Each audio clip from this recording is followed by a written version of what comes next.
Hey there guys, I just wanted to do a brief demonstration of some of the new glitch tech that Hotshot and I have found over these past few days.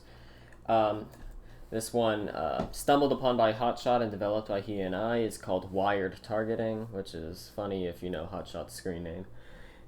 Nevertheless, it's very simple, actually rather glitch low. It's one of the few, probably one of the first pieces of glitch tech that doesn't use AMG or buffering as a base for it. It's kind of totally new, its own sort of thing.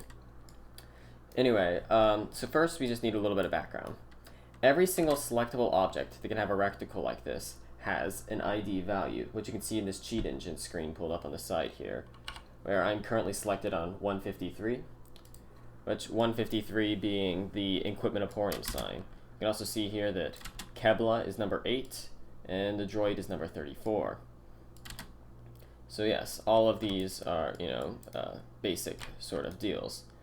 And the way wired targeting works is that by loading in a save while, actually here, we're gonna do a basic demonstration by quick saving over here, and then walking back into here.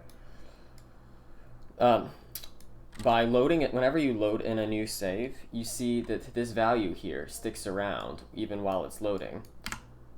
See, the 8 is still present, so we're still selected on Kebla even though we've loaded in. And then it takes a moment before it resets back to 0, which is when you're targeting nobody. So, if you hit default action soon enough as you load in, you will still be able to target the person. So I'm going to hit F5 to quick load and start spamming default action. And as you see, my character, who is far away, is still able to target and run to Kebla, and even speak to her. So, there is some overlap in these IDs that you'll soon find out. So here, I'm going to make just a quick save over here, and then we're going to return over to the hideout. And I'll make a quick save here, and now we're going to load back up the save we made here. So now my quick save's in the hideout. So the question is, what is it over there in the south apartments that has the same number as 34? Well, I already know it's a door. So you see that our ID is 34. When we quick load that and spam default action, main character goes running in this direction, targeting something. Well, let's find out what they're targeting. This droid's gonna get in the way, which is annoying. As you can see, it takes us all the way around to this door that she targeted. Which, of course, this time nothing strange happened with it because she's actually a good angle. But we're going to do that again real quick and show some of the weirdness that can happen with this glitch. So here, we're going to select on the droid and wired target over to the door again. This time, because she was attempting to speak to the door changed direction to try and look at her, like most NPCs do whenever you select them. See this Korin? If you select to speak with him, he turns towards you, and the door did the very same thing here. So yes, this allows us to essentially target and talk to things we usually wouldn't be able to. And there's also an extension of this.